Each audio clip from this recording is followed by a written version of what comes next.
Okay, so today I'm going to cover acculturation stress and explain how it is the exact same thing as transitional stress that veterans experience when they're getting out of the service. The reason I think this is going to help a lot is because there's already a framework in place for dealing with acculturation stress. And I believe that if that framework is applied to a transitioning veteran, that it will significantly improve their outcomes. So, excuse me, it's extremely hot in here today, so I might be out of breath. Okay, so I'm reading from a counseling page. Okay, it's a counseling resource. Acculturation stress examples. Acculturation stress refers to the mental and emotional challenges of adapting to a new culture. Sometimes this stress is significant, such as when an individual is forced to relocate to a country whose home language is foreign, due to socioeconomic or safety concerns. It can also occur in situations as simple as starting a new school or job. Depending on the situation and level of severity, it presents in the form of the 5 examples detailed in this article. Okay, so what you just heard is that it does not matter if it's something as simple as switching a job, it can cause acculturation stress. However, the military is an all-encompassing institution. It is a total institution. And especially if you are from a branch that does not stay local, like the National Guard stays local, they do deploy, but they don't do it the same as the other places. And you don't have civilian roots and you're moving around a lot, it's going to be even harder. Okay. Performance difficulties. 1. Individuals new to any culture have much more to think about than native members of that culture. Accurate. So veterans, when they come out of the service, a lot of the time people will kind of like pick on them or like be like, you can relax or whatever, because they're very formal. And I personally always feel annoyed because I'm like, they're already at ease, okay, compared to what they normally are. You should see my mother setting up for a tea party. Okay, it's a freaking operation. She's been out for 10 plus years. Individuals new to any culture have much more to think about than native members of that culture. Okay. Adults who relocate to a new country often have difficulty starting and maintaining successful careers. This can be due to a lack of transferable credentials. Boom. Okay? What does everyone complain about coming out of the military?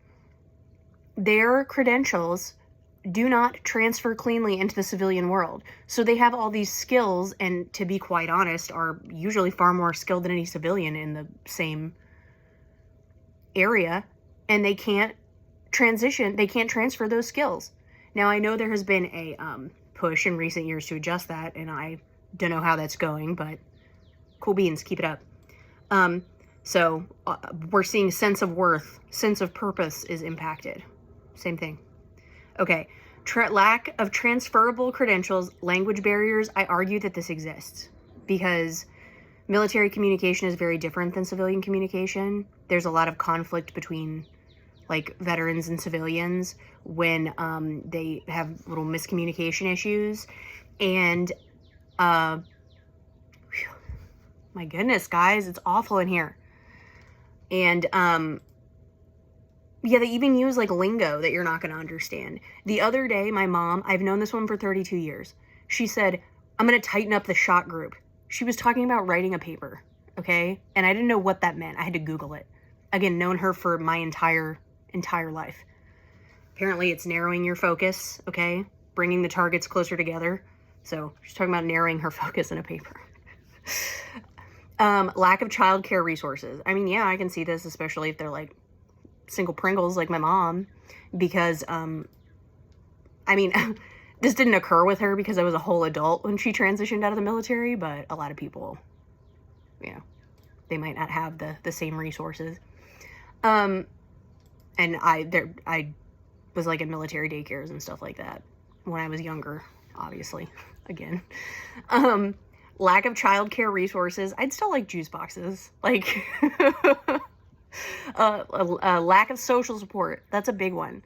So lack of social support, one of the universal realities between the prior service members that I know who have died by suicide is that they were not close to their social supports. So, like, once they go through some shit, especially, like, you know, people in certain MOSs, there's a lot of, like, tension about this conversation, but the infantrymen are what I know, besides, you know, medical administration and military police. But, like, especially when you go through some shit with people, like, to that level, no one's ever going to understand it except for the other people that were there or who have experienced the exact same things, right? Or close to the same things. So the social support that they can get in military communities does not exist in the civilian world. And it might exist in their buddies, but most of them are from different states, dude. Like, when you join the military, people come from all over the place. You're all funneled into one little camp, okay? One little boot camp. And then you go from there and you hang out with each other. I'm not exactly sure how the logistics of that work, but yeah. Or a combination of these factors. So I'm just going to go ahead and give a tip right now. If you are helping a veteran and you think they're suffering from acculturation stress, encourage them to connect to other veterans. Like, I'm a military brat. I have no friggin' idea what it's like to be a veteran. You are a civilian practitioner or service provider or whatever you guys call yourselves. And unless you are a veteran, you have no idea what that's like. Encourage them to get with other vets. And then, like, if they are a war veteran, encourage them to go to a VFW. That's a Veteran of Foreign Wars. There are lots of organizations. And then furthermore, because I love older people because I grew up with my grandparents a lot of the time.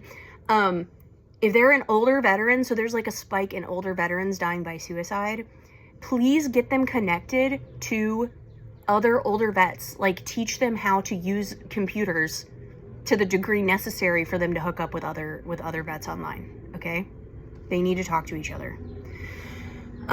Children and adolescents have similar struggles with academic achievement for the same reasons. Relocating to a new city or starting a new job or school can have a similar impact, although usually more mild. Each workplace and school has a unique subculture, dynamics, and methods of operation. Military schools... I got off the rails there. Okay. Learning new skills and systems is inherently difficult, okay? Especially when people do not feel connected enough to others in this culture to ask for help. Okay? Cool beans. That's a huge struggle. Psychologists recognize it, okay? Now it's time for us to put it... I need to fix this so it's in the right spot. Put it where it is helpful. I'm sitting on my bed because casual is what's comfortable to me when I'm thinking. Where'd you go? Okay, mental health challenges. So this is something I've talked about previously where, yes, they have mental health challenges. Yes, they have substance abuse issues. Yes, they are homeless. Why? You have to find out why. Being new to a culture frequently results in loneliness, depression, and anxiety. What do they deal with a lot when they're transitioning? Loneliness, depression, and anxiety.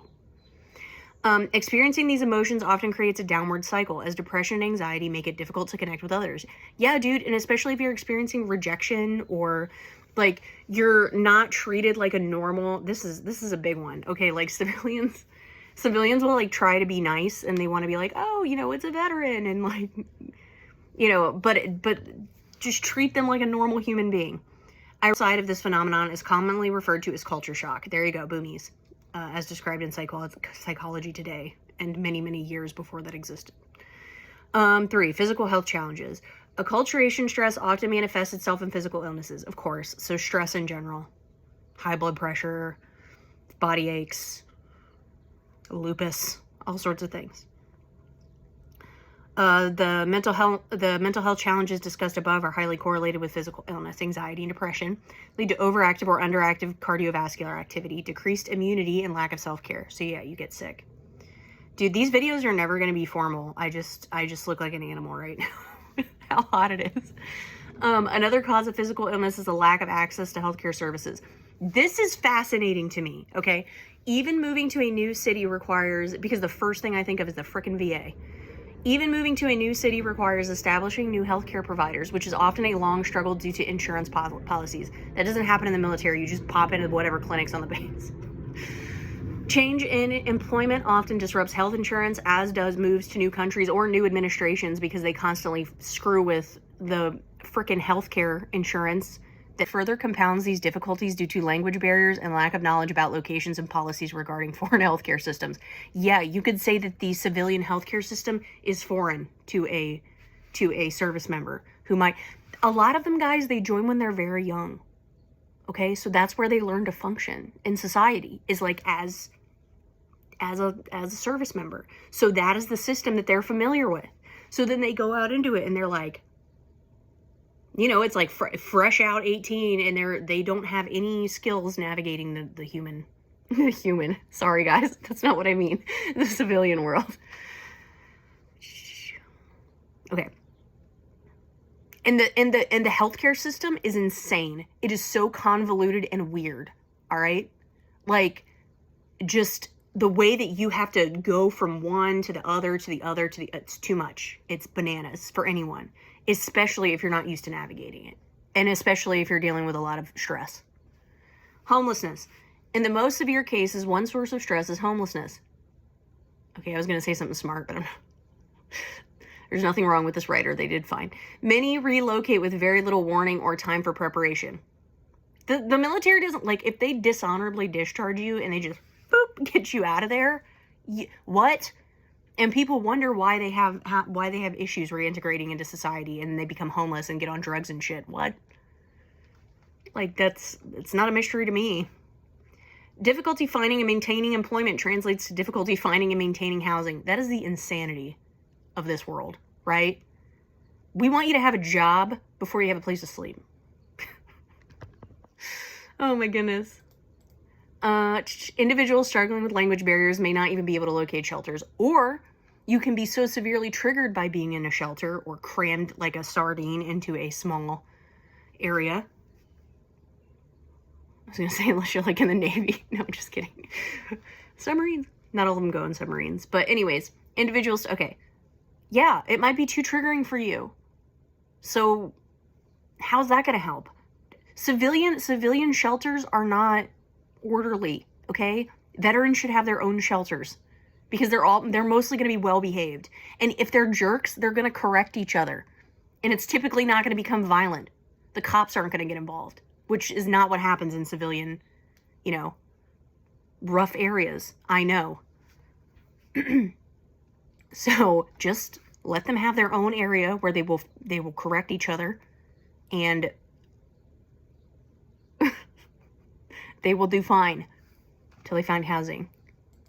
Please don't put them with civilians. You will drive them nuts. Reverse culture shock. Transitioning into a new culture either requires transitioning out of an old culture or attempting to balance multiple cultures.